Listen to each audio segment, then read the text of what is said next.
Kindie Rockstars.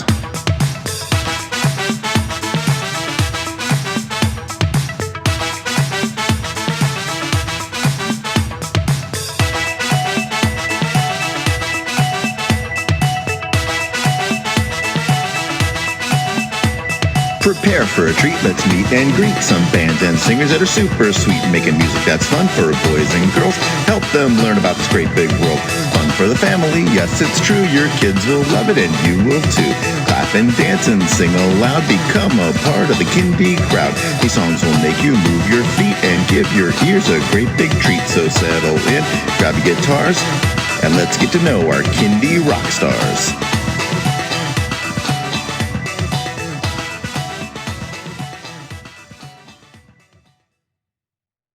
Hello everyone, and welcome to Kindie Rockstars. This is the show that gives you the stories behind the songs from some of the best bands and singers that are making fun, informative, educational, catchy, and occasionally silly songs for children and families. I'm your host, Patrick Adams, and each episode of Kindie Rockstars will feature an artist and a featured song. So let's get to this week's show.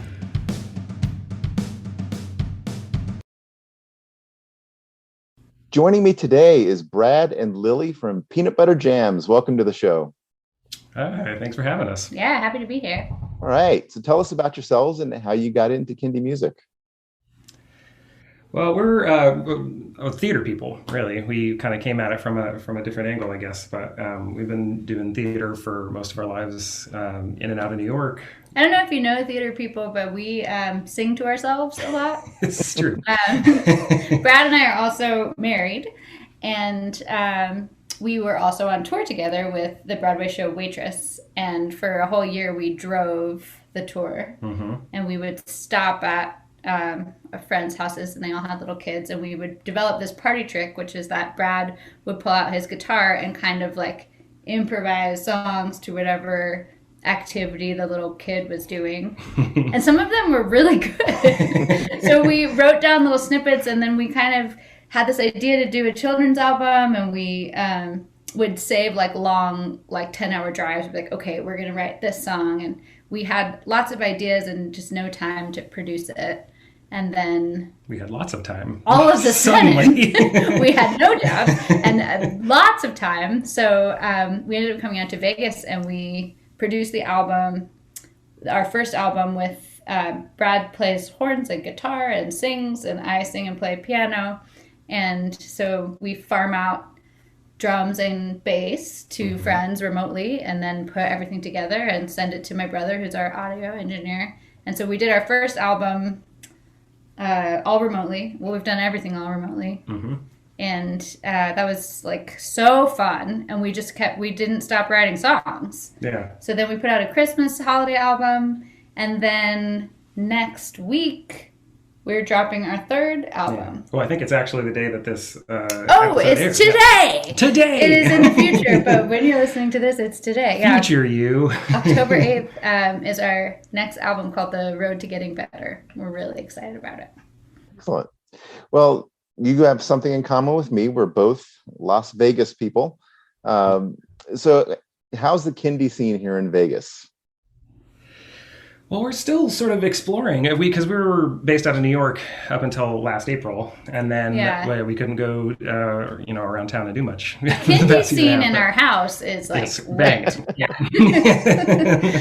I know there are biggest Kindie club in town. Yeah, I know there's lots of Kindie artists around, and we are like kind of just coming out of the fog of everything and starting to meet folks. So we don't know really, but everyone we have met, like you, has been like super open and welcoming, and the community in general is just a really fun. Yeah, that's one of the best things about it, because I've kind of been a singer-songwriter for a while and put out stuff and released things as myself, but the way that the Kindie community is so welcoming, and everyone you reach out to is just so happy to talk about it, and is so excited that you're a part of it. It's we're all just trying to like uplift children. Right. So yeah, it's a really great way to bring people together.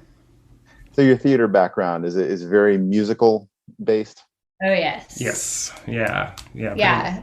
Pretty much exclusively, yeah. I'm a music director and vocal coach, and Brad is a singer-songwriter, actor.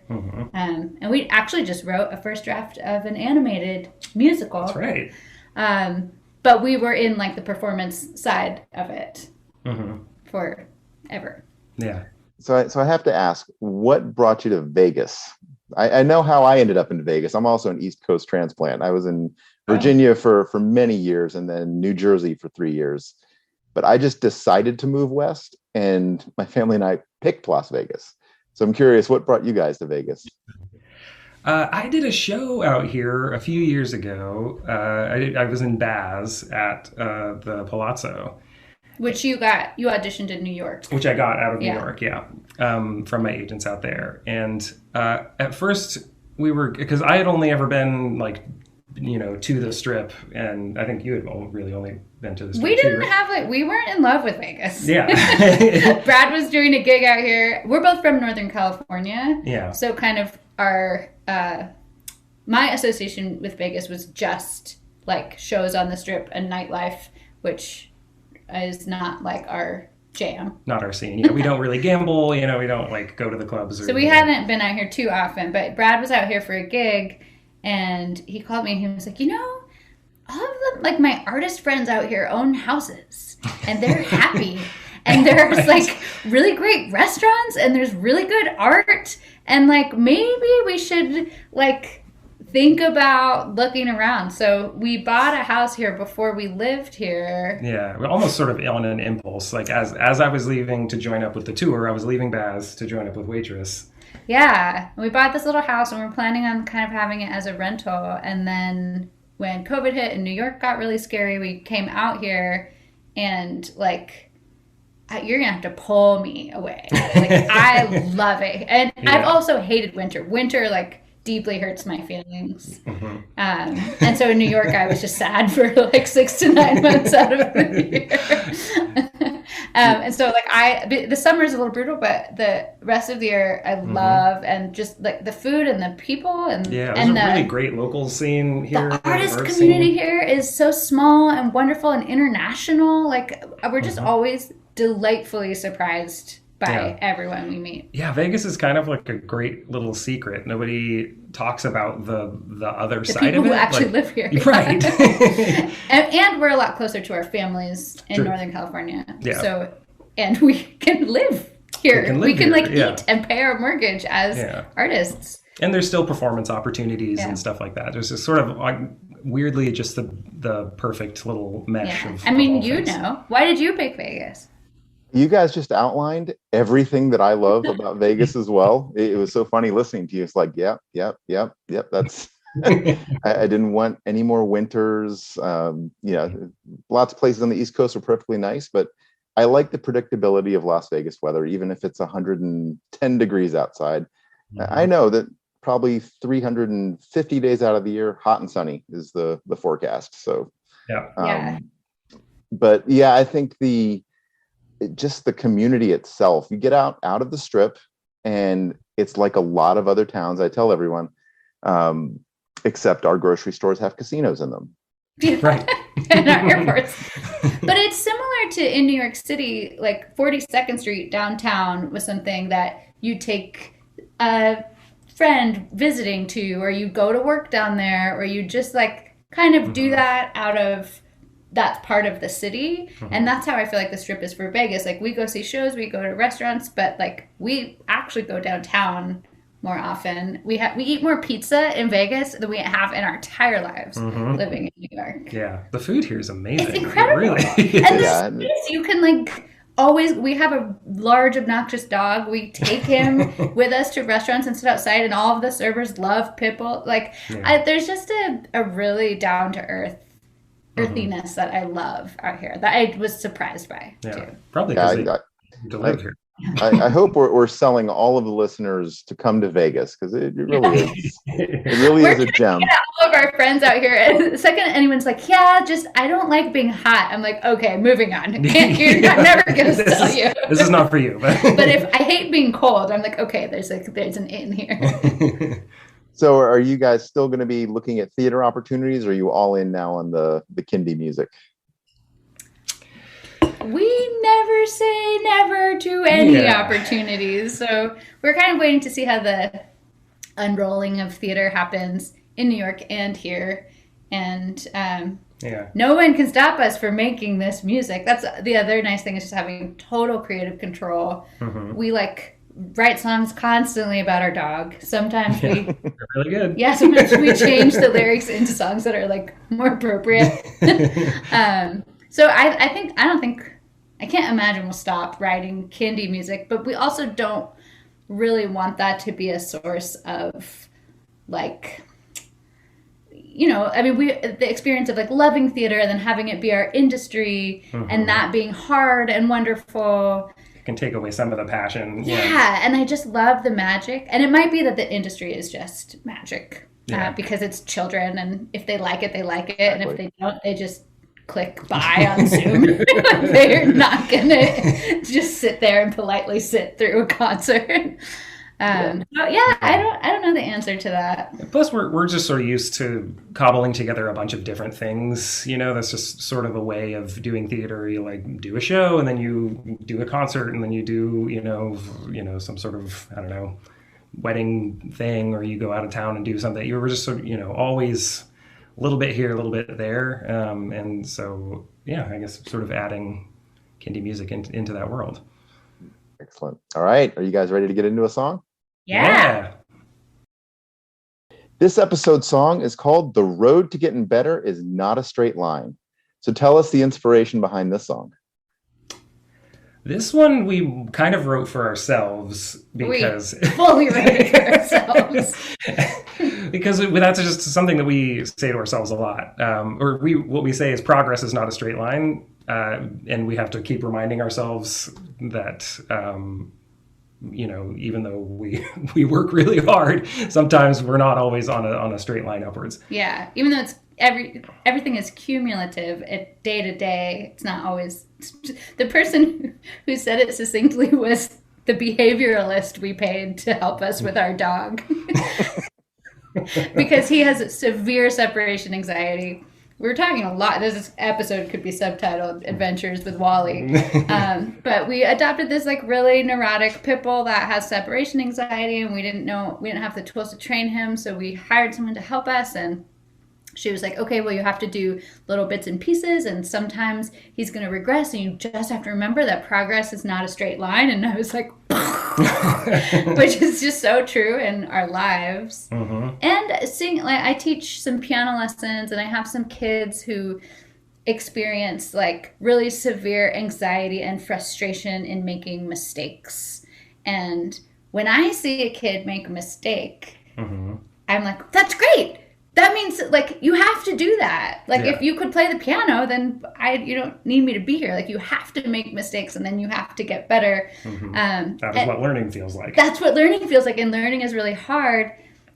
And then that happens to us, and we're equally as frustrated because we don't have someone giving us this wisdom, except for our wonderful behavioralist. Right. We try and do that for each other.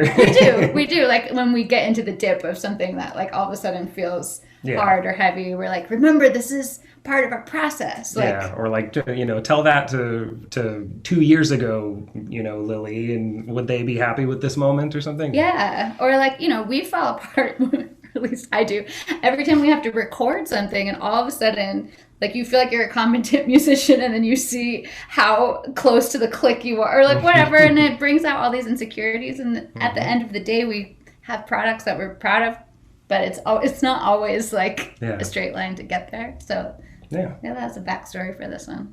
Yeah, no, this is an example of one of those songs that is equally relatable for both adults and children. So, all right, well, let's play it.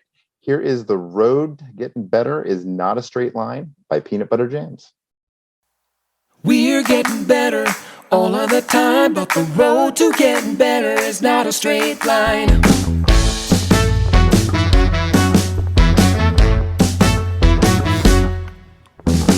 A lot of things that you want to get better at, it'll happen someday, I'll bet you that. All the things that you want to be knowing, we make mistakes and we call that growing. We can see where we're trying to get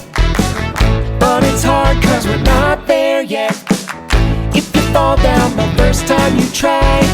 Just keep on falling till someday you fly.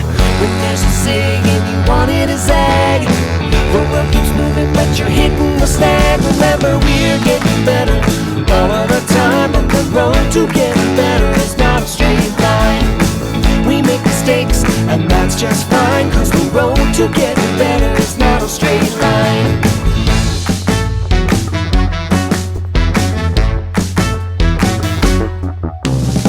Sometimes failing feels like falling on a cactus. We're here to tell you that failing takes practice. Wouldn't it be nice if we were born perfect?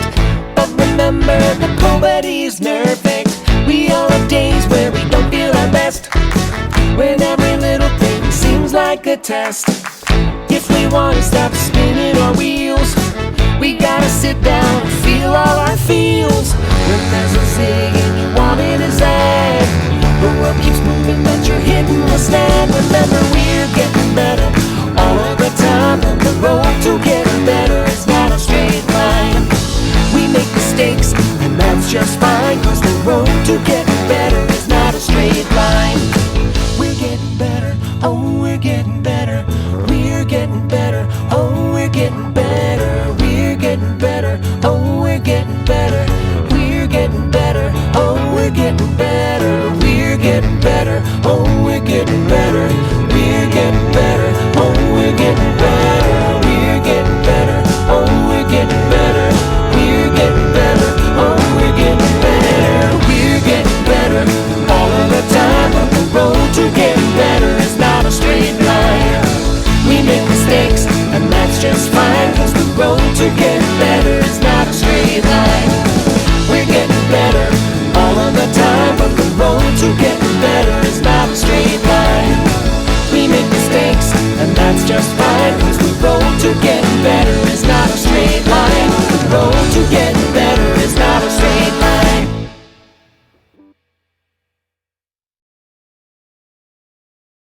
All right. So let everyone know where they can stream and download that song and where they can find and connect with you guys on social media.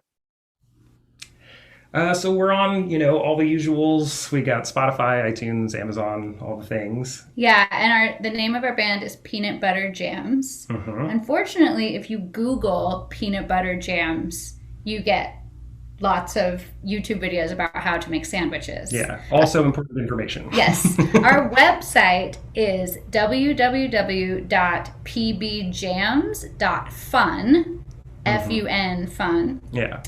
And most of our content goes on to Instagram, which is at pbjammyjams. Yeah. PBJAMMYJAMS. But our website will lead you to all the things. So if you are an Apple person, if you're an Amazon person, if you're a Spotify person, if you're a YouTube person, it's all there in one place. As well, if you are an old-fashioned CD person, you can buy our CDs right off of our website too. Yeah, and we'll send them to you, and maybe send a kazoo as well. Oh yeah, we like to send out free kazoos, so watch out. Awesome. Well, Brad, Lilli, thank you so much for being on the show. It's been a pleasure having you on. Thank you. Thanks for having us.